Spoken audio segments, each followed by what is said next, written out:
And roll call, would you show everybody here except for Brian Jones and John Buckwalter, who is the president and usually separated. So we have two missing. If you all would stand with me, say the pledge of allegiance. I pledge allegiance to the flag of the United States of America and to the republic for which it stands, one nation, under God, indivisible, with liberty and justice for all. All right. First item is to approve the agenda, and I would need a motion. I request that I approve the agenda. Thank you, and a second. Any discussion? All those in favor? Aye. All those against? And any abstentions? Okay. Do we have any public comments? No. Okay. Next is our goals, strategies, and student achievement and budget. And there are 4 reports in this, and these are reports. People will come up and talk. It requires no action. And the first one is current projects presentation by Mr. Jamie Lake. I'm not Jamie Lake. But But he is here today. So I'm Bryce Johnson with Core Construction, and obviously Jamie's here. And yeah, we were asked to give an update. I call this year 1 facilities projects. Realistically, as you all know, last year we were given a 5-year plan, and this is sort of the first set of projects, larger capital projects within that plan. So we're going to give you kind of an update about what's happening there. Core Construction was selected as the construction manager, along with Jamie Lake, J Lake Architects and Design as the architect for these projects. So we can go ahead and go through here. So I want to first start by thanking our partners. We can't do it without them, and we have a lot of really great partners on these set of projects, and that's key here. It's multiple. There's a lot happening in the district, and it takes a lot of people to do it. So I want to just thank Perfection Group for all they're doing, Primary Engineering, Hertz Surveying and Engineering, and KPFF. They've all been at every meeting. It's been really fantastic. They've been working with Jamie and getting drawings put together very quickly, budgets put together really quickly, and we can't do it without them, so we thank them again.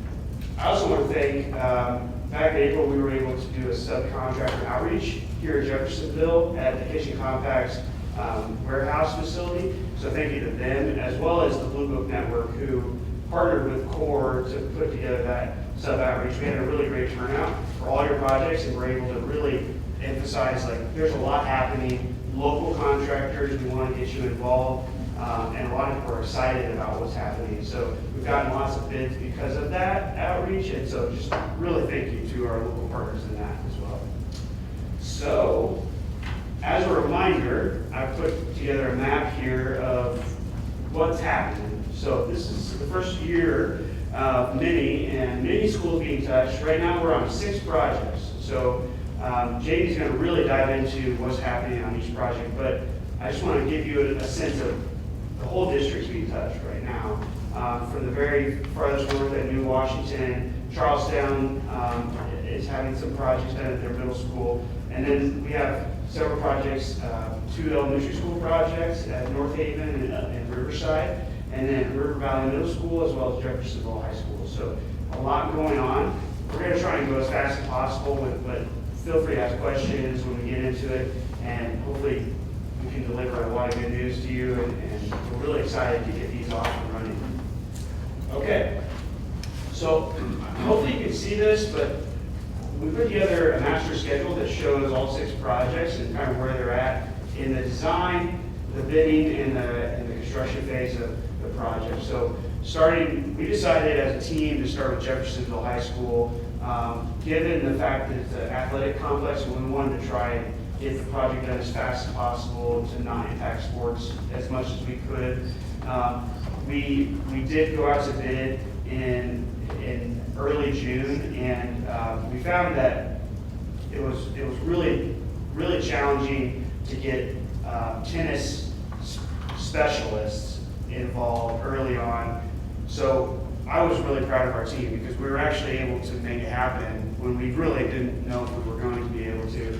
And we've broken ground. So I'm going to show you some pictures here in a minute on what's happening out there at Jeffersonville High School. But if you were to drive over there right now, you can see a trailer, you can see site work happening, a lot of movement. It's really exciting. We decided to hold off on part of the project until we knew how much it was going to cost to do the first part of the project, which was the main and most important part, which is the tennis courts themselves. And so we put that into 2 phases. The first phase, the tennis courts, the actual seating, and the fencing.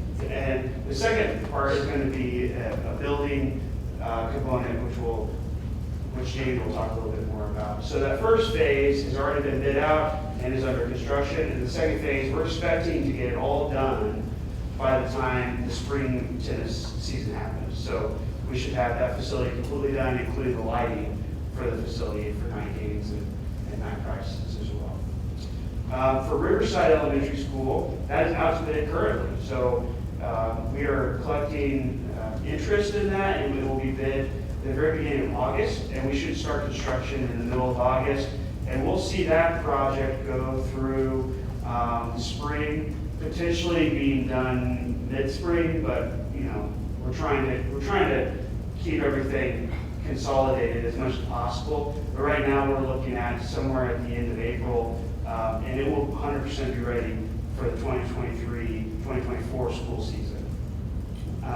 The North Haven Elementary School will be bidding this fall, and again, it may go into the summer somewhat, but we are 100% confident that we can get that done by the 2023-2024 season.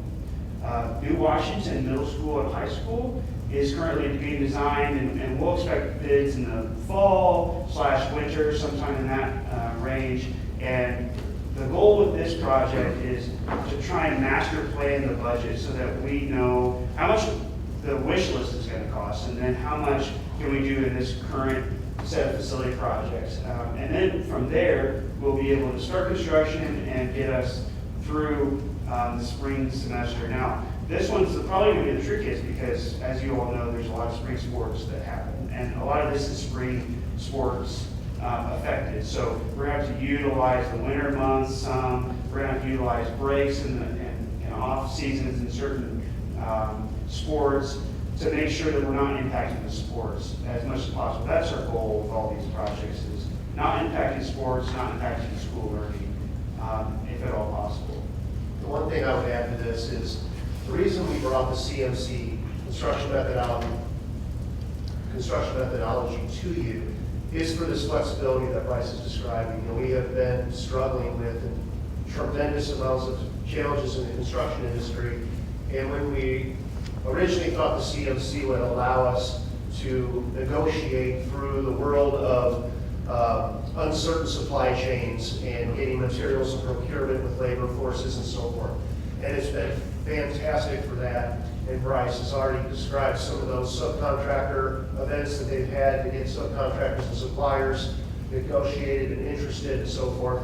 And then the reason this is staged the way it is to respond to what the market is showing us and presenting us in the construction market right now. The other thing that was thrown at us, 2 things that we could not have anticipated, was the incredible inflation we're all struggling with now, and the challenges of the world with World War and everything else that's kind of affected our supply chains and petroleum and everything else. So this construction methodology and this flexibility is not something we would be able to do in other methodologies. So we're all benefiting from being able to slide things around and respond as we need to the marketplace with these construction projects in order to maneuver the scope of the program. And I want to also just take a second before we continue on, to Jamie's point, the team here at Greater Clark has been phenomenal working through this process. Laura and Mark and Jeremy Shireman, which I don't think is here, they've all been at every meeting and responding to our needs as the team, as the construction and architecture team, to provide us with answers throughout the process. And we ask tough questions sometimes of like, can they do this? Can we move them here? Can we push the schedule of the sports here? Like, some of this stuff is hard to do, and so thank you guys for what you're doing to make that happen. But also budgetarily, as Jamie said, we're in unprecedented times, and we're making this work. It's happening, and it's happening within the set means that we have. So I just want to thank the number of crunchers in the room for that kind of thing, as well as the team at large. It's been a really successful process in the midst of really a difficult building and experience. The final two projects we wanted to just touch on are currently under design, really heavy design, is the middle school projects, and they're both, we're kind of working that out right now, actually, as to when the construction schedule would be. We would all love to see it happen and be completed by the summer of 2023, but we do have some leeway there. We could see ourselves being in, especially at River Valley Middle School, into December of 2023, but it would be finished by the spring semester. Ultimately, that project has a lot of work that could be done during the school year. It's not all occupied space. So we're going to use the space well and use our times well. So key thing for us, and as we present more updates to you and to be looking for, is using winter months, using summer months well. Where there's occupied school facilities, that's when we want to be using those times diligently. And that's what the schedule represents most. If you're really going to dig into it, we're going to use those winter months for those occupied areas of schools, so kids don't have to worry about loud sounds in their school, and it doesn't impact their learning. That's our goal with this.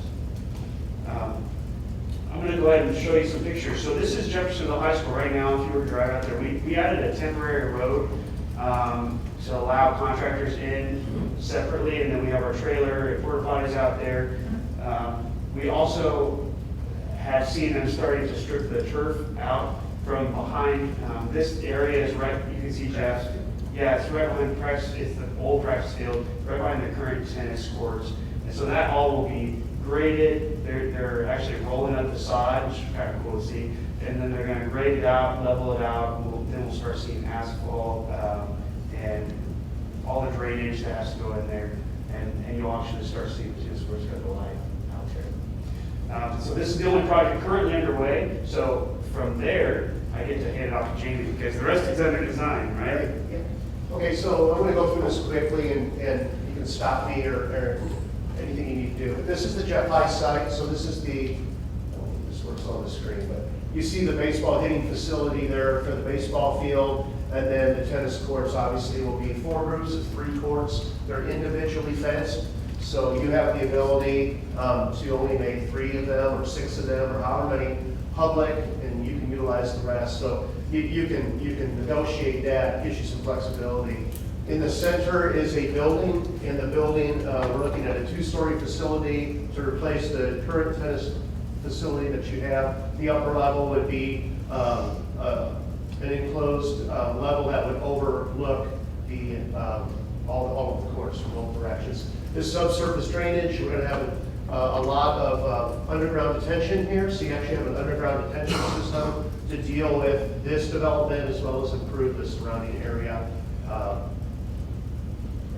Lights and so forth will all be complete on this one. So this is Riverside Elementary School, and what we're going to do there is, you can see in the blue, we're going to add 2 small additions onto the wings that are there. This is on the back side, that's along Lac-Santa Creek.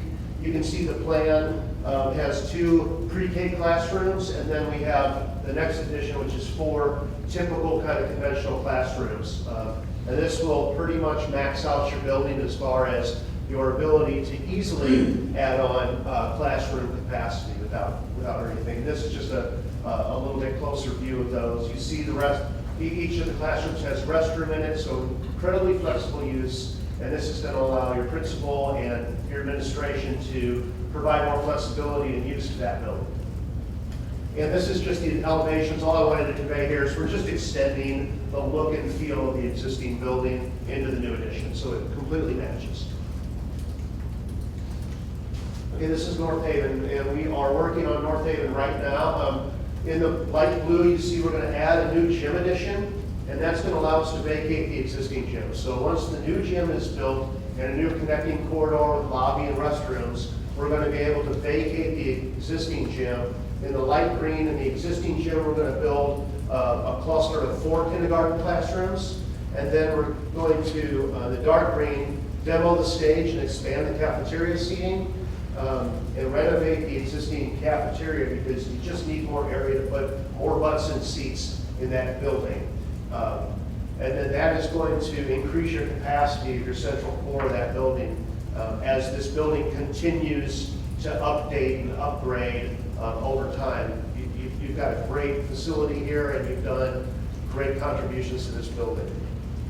And this is the plan. So that's the new gymnasium off to the left of the plan with the canopy coming in just above it to the top of the plan. Lobby to the right with the restroom core off of the lobby. And then the existing gymnasium you'll see with the 4 kindergarten classrooms right there. And then to the bottom of that plan, you can see where the old stage was. We're putting a new cross corridor in and expanding the cafeteria seat. This is New Washington. New Washington, we're really hitting the entire site. We have a collection out there of buildings that were built at different times, different styles, different sizes and shapes and uses, and we're really looking at 5 different things at New Washington. One is the new tennis courts that you see in kind of the orange box. We're replacing the existing courts with new tennis courts there. They'll be 2 clusters of 3, so just like the orientation of Jeff Hott. The second is we're going to resurface the track and have new field events. The third is improvements on the baseball field, and that includes some of the buildings and so forth. The fourth is the updates to the softball field, and that is new dugouts and new fencing and some updates with the buildings there. And then the last one is the new baseball softball hitting facility, which you see down there in the purple. It's kind of at the front of the site, and that's going to be able to give New Washington a comparable facility with what we have in Charlestown and Jeff Hott. And this is just the site showing, we're really hitting everywhere on the site. All the gray are the existing buildings. All the existing buildings, we want to do just an aesthetic, cosmetic update. We're going to replace the roofs. We're going to paint all the buildings so they all look congruent, so they all look like a campus. And then it gives us some opportunities for branding out there to extend the branding that you've been working with somebody creative out there in the buildings to now bring it out onto the site and continue that expansion. And this is just an example of the branding. One of the things that you've done is your branding in your school corporation is fantastic. The only thing that we struggle with, and when I get on a project, is that's never included in the project. So my gift to you on these projects is I've hired Zoning Creative as part of my design team, and I'm donating that to you on these projects because I feel so strongly that we need to incorporate those on these projects. So I'm paying for the branding to be designed, and then we'll figure out over time how much do you want to incorporate and what you want to incorporate and so forth. So this is just an example of that hitting facility and how we would put that branding on the building. We'll work with your administration on the specifics on that. River Valley Middle School has a really nice collection, and when Bryce said this is an active scope working project, as of just 2 weeks ago, we actually dynamically changed some of the scope in order to better the project and just reallocate the funds from one section of the building to another. And so what we're doing is we're taking the old pool area, we're going to make that the new office with a conferencing center and a few classrooms in there. The classrooms will be kind of STEM labs, flexible rooms, so you can put anything in there. And we're kind of looking at, modern day and 21st century, 22nd century learning kind of feel how we want to address that. Where we change the scope is we're going to now renovate the old locker area that's behind that. That is kind of what the principal and the administration really felt is the center core of the building that's really lacking in need, in high need, but lacking in its ability to serve its purpose. So we're going to renovate those locker areas and add additional restroom capacity there. And that's just going to serve your after hours and extracurricular needs of that building. We're also going to remove and replace the wood gym floor, and then we're looking at complete restaurant rehall renovations throughout the building. And these are scopes of work that weren't done in the phase 1 renovations a few years ago, and this is just, again, marching through the building and continuing those improvements. Similarly, at Charlestown Middle School, with the gym floor, the restroom renovations, and then at Charlestown Middle School, we're doing some just general finishes upgrades that throughout the building as well. Some flooring face and paint and ceilings in pretty good sized areas of that building. All right. What's our timer, Nate? I think that is the fastest report. For how much we had to go through, I think that's good. Do you all have any questions for us as to what's going on, or? I have a comment. Jamie, thank you for the branding. That's very generous, and we appreciate that. You're welcome. We'll also have it. I showed you that we shared a package with administration on New Washington, kind of all the buildings out there. We're designing branding for all the buildings. What you decide, and that's I'm sure overkill. What you decide to actually implement will be up to you. But this gives you options. So this building has this possibility. We're going to do the same thing for the North Haven Gym edition, and also for the Jeff Hyde Tennis Building. So those three, we're going to do brandings on, and we'll work with your administration and your principal and your AD and so forth out there to make sure that is in line with what you guys envision. But this at least takes care of the design portion of the branding, which sometimes is, principals are grabbing branding, ADs, coaches, booster clubs, and all kinds of stuff. So I just wanted to kind of get some direction and the possibility, and then, Laura can come up with all the money to implement over time.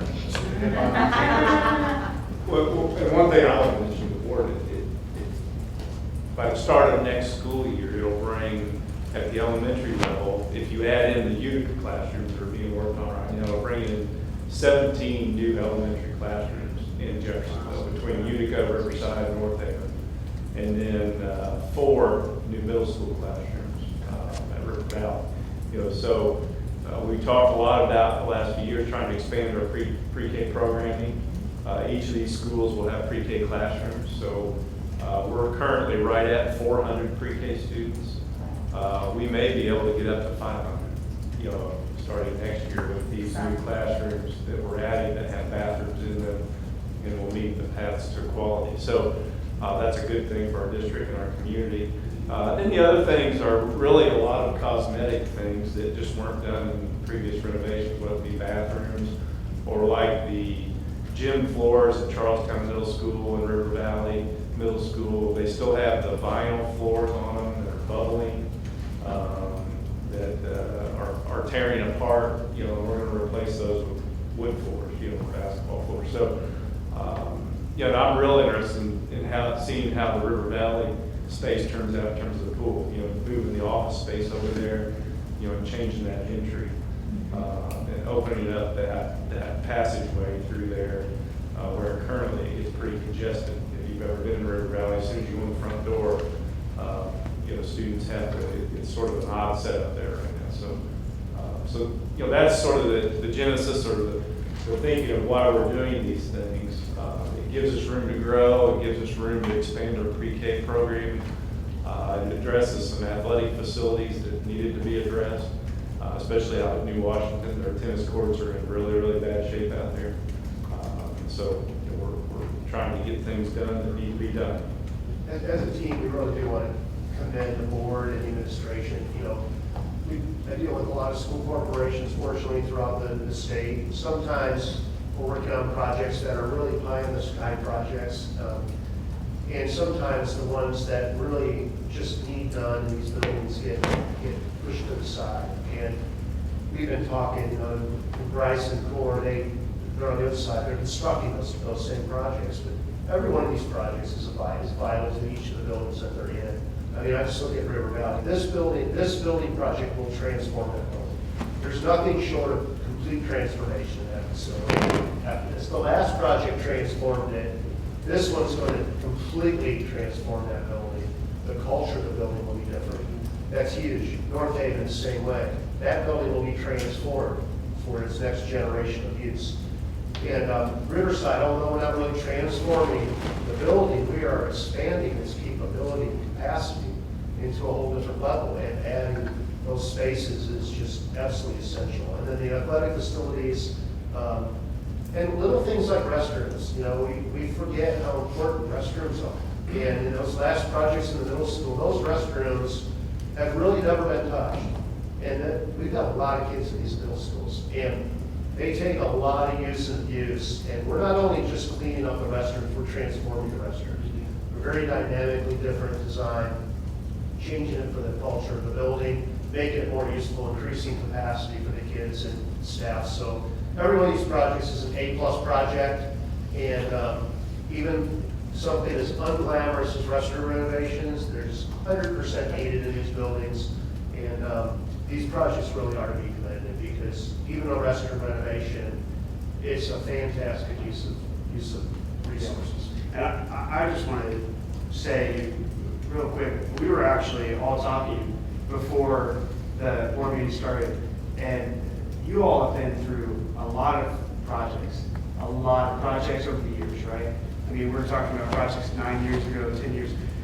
And the reality is that things have come a long way, and our goal as your construction manager, this is a little bit new, but our goal is to keep students engaged in their education, even in the midst of a construction project. That's always number one on our thoughts and minds. That starts with safety, and it goes into the planning process. And Jamie's been great to work with, thinking about that throughout the process. We're always talking about that, of what's the schedule of events that are happening for the school. That's where we start, and then we work our schedule around that. And that's how we think about your project. So I hope you feel like you have yourselves a good team, and it's in good hands, because we're really trying hard to focus in on the quality of the project and making sure it's not disrupting anybody throughout it.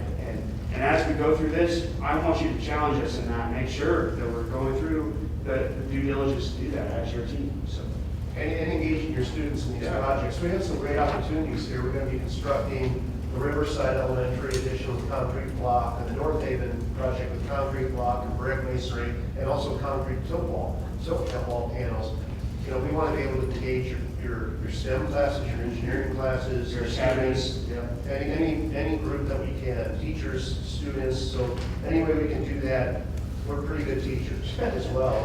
We're not as qualified as you are in teaching, but we definitely will share our expertise in any way we can. We're used to doing that with the students and the staffs that we work with. Thank you. well, thank you all. Thank you. Appreciate it. Thanks. Our next report is a major funds monitoring report, and our CFO, Mark, can you present that? Thank you, Madam Vice President. Thank you for filling in this evening. I want to thank Jimmy and Bryce for all the work. They did that in a few minutes, but the long-term, behind-the-scenes can be grueling, to get all those things going. And the promise and commitment to the board is that we will continue to have updates through these next several meetings on all your construction projects. We were talking about River Valley, that your premier partner on your facilities management team is responsible for putting air conditioning into the gymnasium. So there's those little things yet that will be coming forth to you in a future meeting on the status of those projects as well. So we'll continue that. Now on your fund monitoring report, this is a very exciting time frame. We're presenting back to back from May to June to cover some of the things that we've been seeing over the last 6 months. First off, if you look at your education fund, let's take a look at the beginning balance of $9.3 million. Of course, that was your May ending balance, and that was prior to any transfers that would occur in June and any revenues that would be received in June. And those revenues are strictly from the state level support. Right? So this fund ended up with a 6.743 cash balance. You recall that your budget is about $67 million. And the goal was to attain a 10% 10% cash balance in that fund, and you have successfully done that. June 30th is the number that we utilize to build the next year's budget. The board's continued goal is to continue to build that to fill the mission of getting funds into the teacher's hands. Of course, we're going to do that in several ways of monitoring the operation of this district, make sure that we continue to stay this route of goals. So remember, you no longer have tax anticipation awards. So you hit that and you hit your 10% goal. Now, for future borrowing for these projects, the key is to maintain these, and we do need to maintain these over 6-month periods because you do have those key financial reports, Form 9s. Those are official statements, and they need to be, this document needs to stay in place December, June, and December of next year. So our ratings can start going up. We get great deals on our bond borrowing.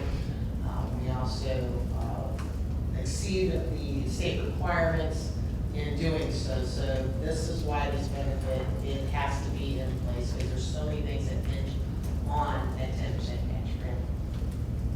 Your operations fund, if you look at the beginning balance for that, it was negative 3.981. And remember, I expressed to you that there have been many times in my career that this fund does go into the hole. The reason is that this fund does not receive the monthly large installment like your education fund. State of Indiana sends your tuition support every month, whereas this fund receives the majority of revenue in June and December.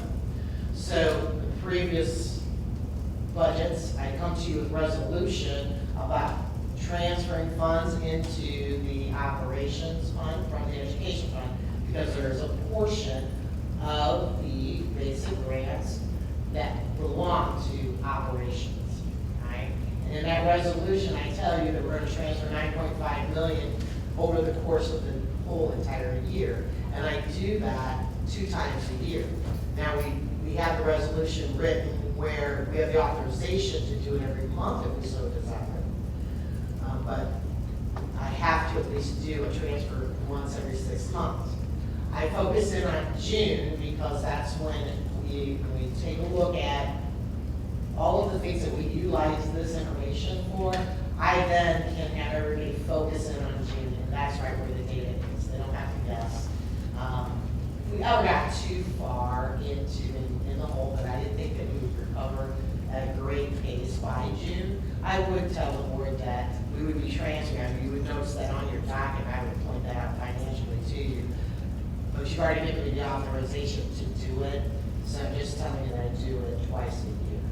So if you see that it's almost negative $4 million, but if you go all the way down, your ending cash balance is $5.2 million. This is why you have cash balance, so you don't have to experience those negatives. So the goal is to also make this fund grow and flourish so that we will be at that point. The budget for this is about $20 million. And really, this budget should be operating for this size school district between 25 and 30 million, so you can have a capital replacement plan. But we have those tax caps in place, and so our capital replacement plan has to come in another format, just as other schools do. So you have set the goal to exceed your 10% in this fund because you need to carry your circuit breaker, which is about $5 million. So this board has also met the second requirement and goal of the 10% and exceeding at $5.2 million. So you have hit that goal there, and this cash balance will be utilized into building your next budget. So when we go through our budget scene and you see your cash balances that's tracked out throughout the years, when I said earlier at the board meetings that the district has had more funds than it ever has had, this is where I'm pulling the information from. And so you'll see that graph go up. Now, does that mean, hooray, we can just spend the money? I wish I was that sweet. Again, you have to maintain these cash balances. This is not just a one-time shot. So it's always keeping your belts tight in this situation and recognize that you hit your goal and you want to maintain that goal throughout time. And of course, we've come along to the board and brought ideas to make sure that you stay within that realm to kind of help guide you with that. Your debt service has a positive cash balance, your pension debt fund has a positive cash balance, and your rainy day has a positive cash balance in here for June 30th. These are the goals that you've set in a 2-year period, and that turnaround has occurred so quickly. This is probably the quickest I've heard in the state of Indiana. So, you know, again, we're thanking folks, we're thankful to the board to go ahead and get us to those goals. The debt service goes to pay all the debt that you have, and this is the driving force for your $1.10, and we promise it would remain at $1.10.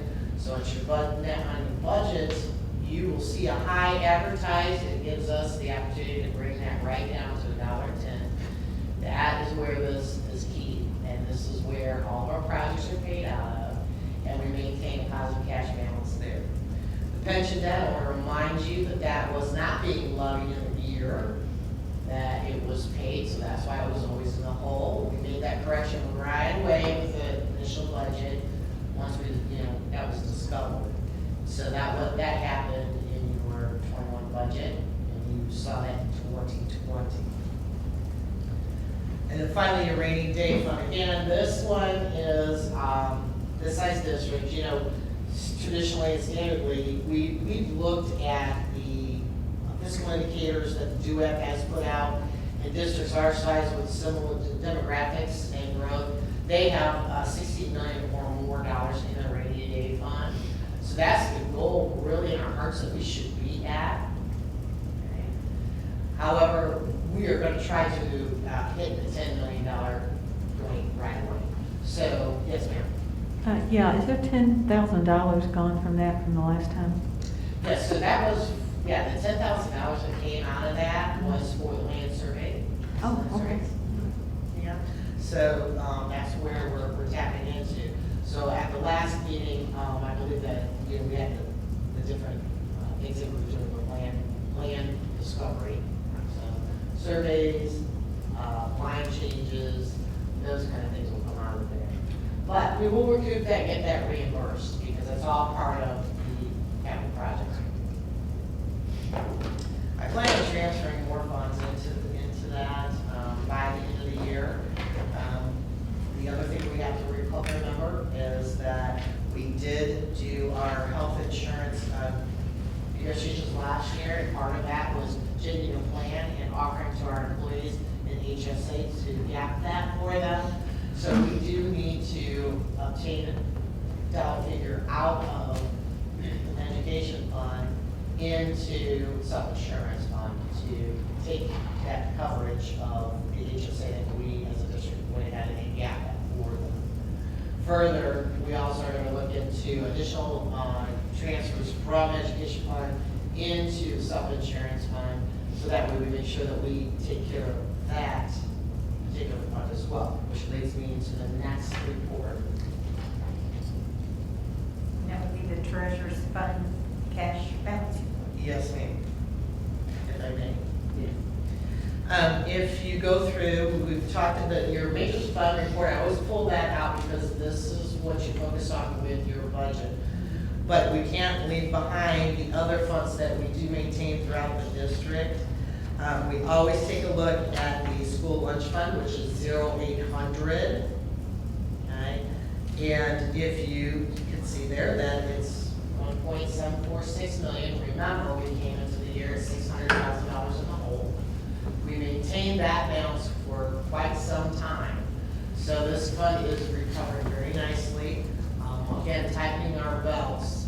We are taking care of some emergency things with repairs to cafeterias throughout the district through the GO bond that, remember, I told you that we had to obtain that GO bond for the certain emergencies belonging, the breakages that are going on in cafeterias. So cafeteria plan, what the goal with the Fund 800, here are the rules. You're allowed to keep 3 months worth of expenses on hand in cash balance.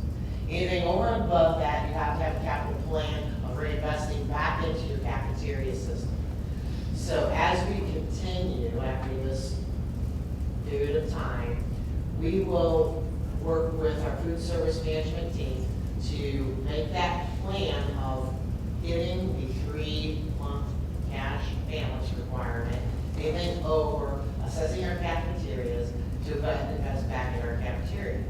One of them is the North Haven area that we kind of want to take a look at to make sure that we're expanding and doing something good there. We want to make sure we have good cafeteria tables to go into that area and any equipment that may be needed to handle such a change. So that's one of our goals, but we work with the superintendent and facilities director to try to get each school touched. That's the goal, is to make sure that we have enough money that each school will be touching the cafeteria area. The next area that I kind of want to talk to you about is the self-insurance fund, which is Fund 1110. All right. Now, this is a fund that we should have $3 million in. That's right where we should be. Okay? Because you're supposed to have 3 months worth of expenses held in there. So if you see your expenses of 1.1 million times 3 would be $3 million. So we will be taking a look at this fund. We will be working on increasing this cash balance in ways that they're not punitive to our employees. So that's the goal, to try to get that where we can transfer cash in there that will handle the requirements of that fund. With that, as we go through, of course, any credits at the end as a cash balance, so you go through the rest of your reports, you're going to be getting your grants, and those are reimbursables. And so we monthly ask, you're in a position now where once a month you can ask for reimbursement. You don't have to do it every 2 weeks. That does not allow for balancing, allow for any transfers that need to go on, so we do that once a month now. So anything in the red at the end would be a reimbursable. So no fears with that. We clearly can carry that if the cash is more through the bank at this time. Are there any questions on this? But Laura, it is safe to say, we've had more claims since COVID calmed down. We've had, obviously, more people are going to the doctor and hospital and getting things taken care of. So our claims have gone up, especially the last year. Yes. So, and that's how come we have to, plan for the $3 million. That's about our average million dollars of claims a month. And so if you have that cash balance, when that fluctuation happens, you're protected, and that's the whole purpose of the plan. If I may, the next is the monthly bond report. Not a lot of changes here, just the traditional. The billing for our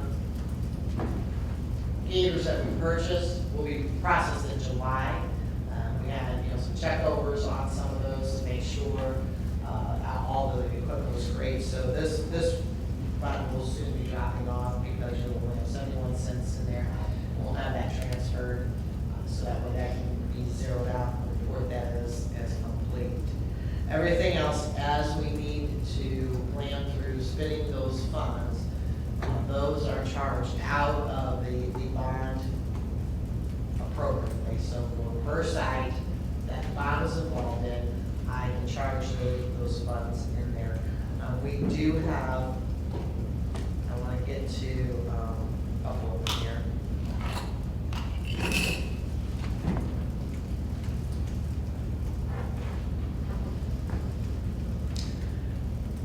So for the 2017 bond, which has to do with River Valley, Charlestown Middle, we do have some things that we are going to be charging to that are encumbered. At River Valley, we have some fire alarm upgrades that we have to do there. So it's those kind of things that we are investing those bond funds right into. We also have a special ed cafeteria table that we're still looking at. I think that the invoice was actually sent to the school, and they may out of our own kindness of their heart pay them an access, so we may be paying River Valley for buying that. So we have those kind of things. We have some electrical that we're doing for door accesses through that. So those are the kind of things that I can put back into those buildings that are actual needs for that building. When they do occur. If I look at the 2018 bond, which is the Franklin Square. Okay. We added some security equipment for a timeout room. We are adding a display case that the principal would love to have. We're remulching for now, some playground mulch, because you know how I feel about that mulch here. Some additional bulletin boards, so whatever, we can't get to the classroom, we can, a little bit too. So again, we're reinvesting into that school. The remaining funds is, remember that we are going to be taking care of that playground. We did receive, we'll be coming to the board, Jeremy and Sharon will be actually doing that, where we received a donation of synthetic turf for a certain section of that. So those group who have done it in their football fields and baseball fields and softball fields are donating that portion of the playground. And we have grant money and our bond money, because we need to really, in all seriousness, I complain about the rubberized mulch and getting on the sidewalk and in the inside. The mulch that we're looking here is for landscaping purposes and that kind of thing, and around that, with the bulk underneath the playground equipment. Once we put that padded mulching system underneath there, I guess you could say, for lack of that word, we have special ed access, that thing can happen. Much easier for a wheelchair to go across that, and they can participate in the playground experience. So, those are the kind of things that, seriously, I'll take a look at when I'm trying to convince, make the point, I don't like the rubber mulch, aside from it getting in everybody's shoes and inside the building. In the 2019, that's our transportation. We will be doing a final walkthrough again. It's no secret. Actually, Jamie addressed the challenges with construction and getting parts. I've said it too. It doesn't matter. We're ordering things throughout the district, and supply and delivery is in high demand. And we see that through our daily life as well, so not just in construction. So there were some electrical components and units that needed to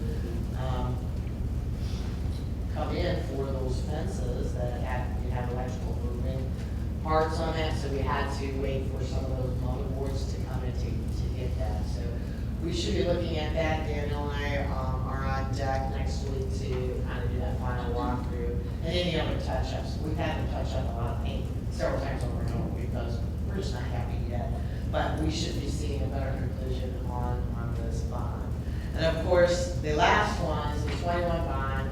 You just heard where we're at, so we still have a little ways to go.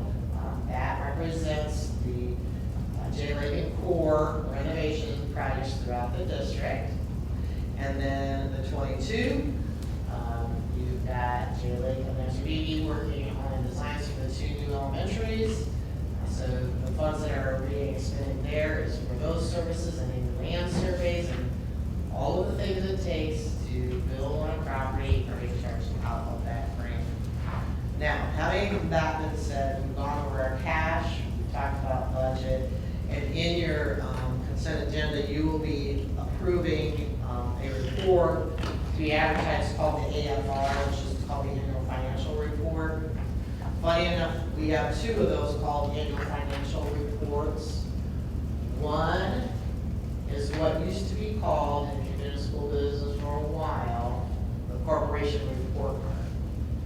Okay, so now, they had to change that name, because years ago, we didn't put grades out for schools and that kind of thing. It was just a financial status report. So we had to change that because it's totally different now. So they had to call it annual financial report, which shows what your receipts, expenditures are, what salaries are out there, salary schedules. So that would be advertised. The reason I'm bringing this point up is because there's another annual financial report that goes on Gateways. This is governed by the DOE, the Division of Finance. Gateway, which is governed by State Board of Accounts, Department of Local Government of Finance, and the Department of Education, is where you put in capital assets, your cash balances, which looks very similar to Form 9, which is your official statement. So we have those two things going on, but the one that we're going to be advertising is what used to be called the report card until we started doing grades for school buildings and all of that, so that made it a change. It's always confusing when it goes through. The reason I'm telling you this is because the AFR that is on Gateway was recalled. We are in the middle of an audit, and it was the first time that that report was placed on there. And we're discovering that there has to be some kind of program error on that particular software because everything was wrong. And you know how I am, I'm very picky. We're very detailed on that, and so the auditors understand that, so that has been recalled and corrected. So if you monitor us on Gateway, you'll see that it's pulled back and put in. It does now match the Form 9, and so you will see that in the auditor's statement that we had corrected that information. So, have that been said, I'm looking forward to doing this year's budget presentation to you, and I'll answer any questions anyone may have. Any questions? Thank you. Thank you, Laura. Appreciate that. That concludes our reports. Next, we're going to go to the consent agenda. The consent agenda has 12 items on it tonight, and before I ask for a motion, is there any board member that would like to pull anything from the consent agenda to discuss? Okay. Hearing none, I'll entertain a motion to accept those items in the consent agenda. I move we approve the consent agenda for this evening. Got a second? Second. Now we vote. All those in favor? Aye. Any against? Okay. Next is our gifts to buildings, always a happy item on the agenda, and I would like to ask Ms. Kate Hutchinson, if she will be honest. Absolutely, we had a little short run, but it was the summer. American Legion came to the AFJROTC at Jeffersonville and about 200. We got those Kroger points from Washington, $524.91. Coca-Cola gives King Solutions from New Washington, $41 for student activities. And Jamie Abersold.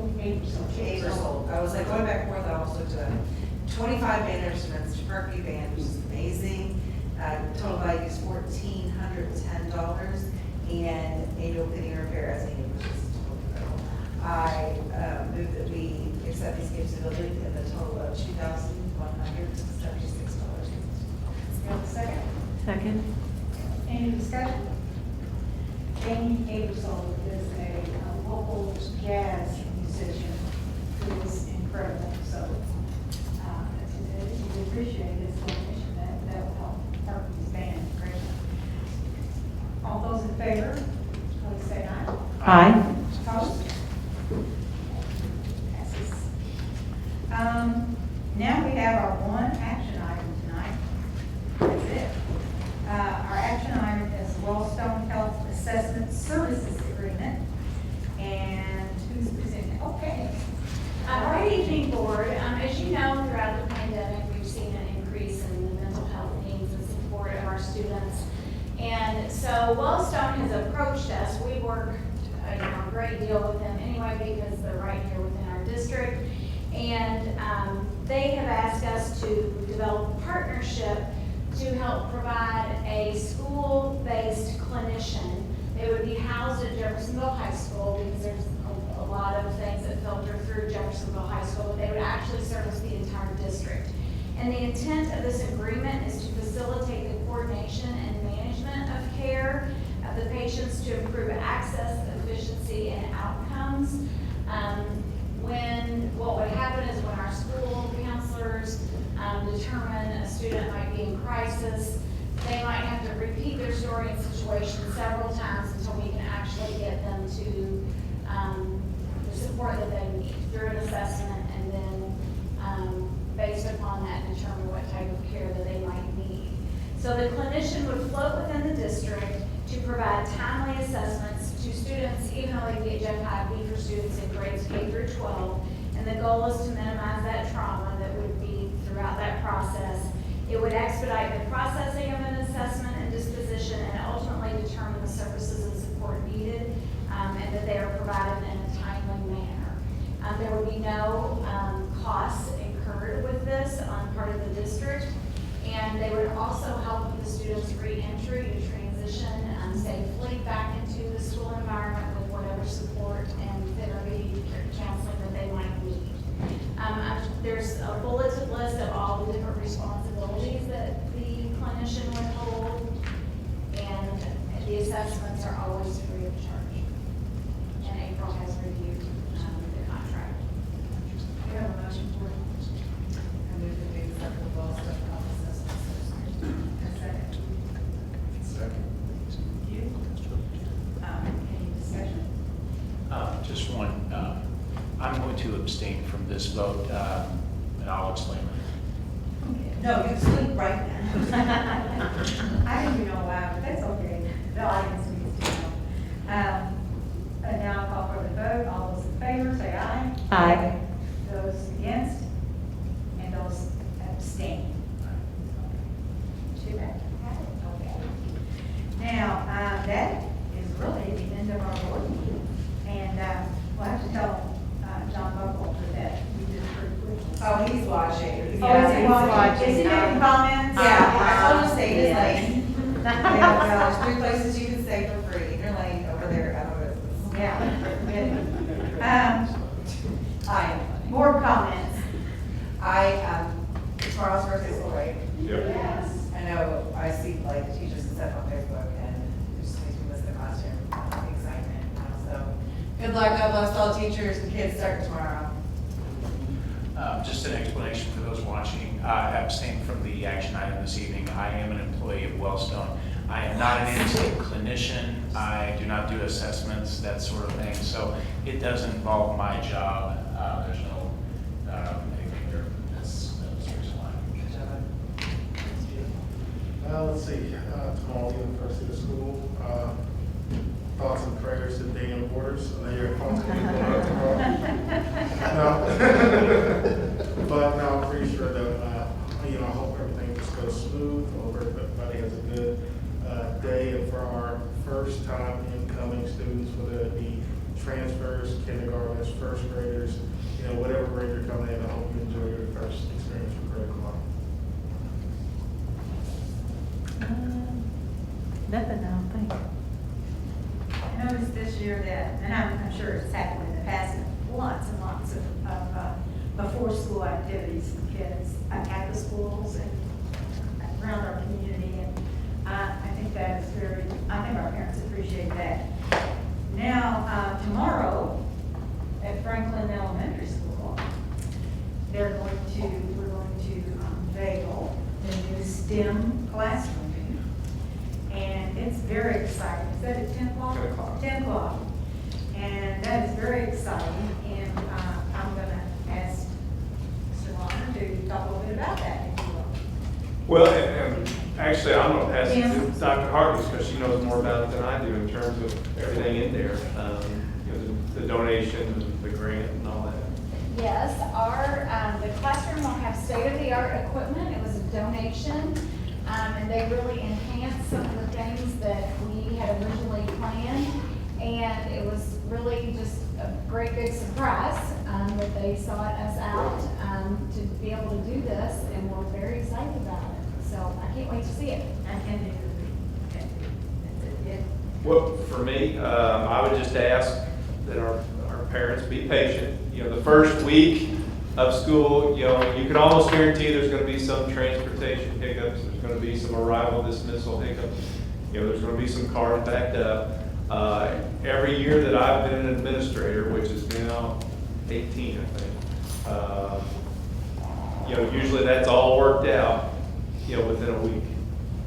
5 or 6 days, it's all worked out. The transportation hiccups, the arrival dismissal, so be patient. Don't get upset with our people, our principals, our teachers that are out there working.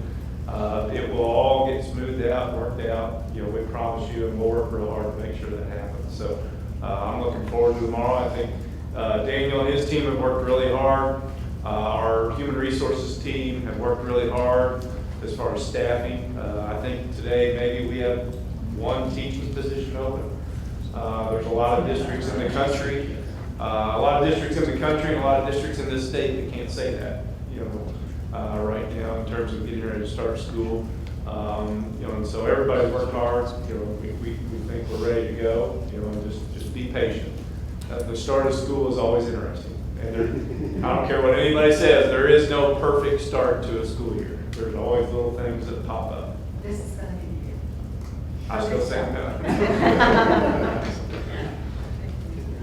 Yeah. Okay, I need a motion to adjourn. And move we adjourn. Second?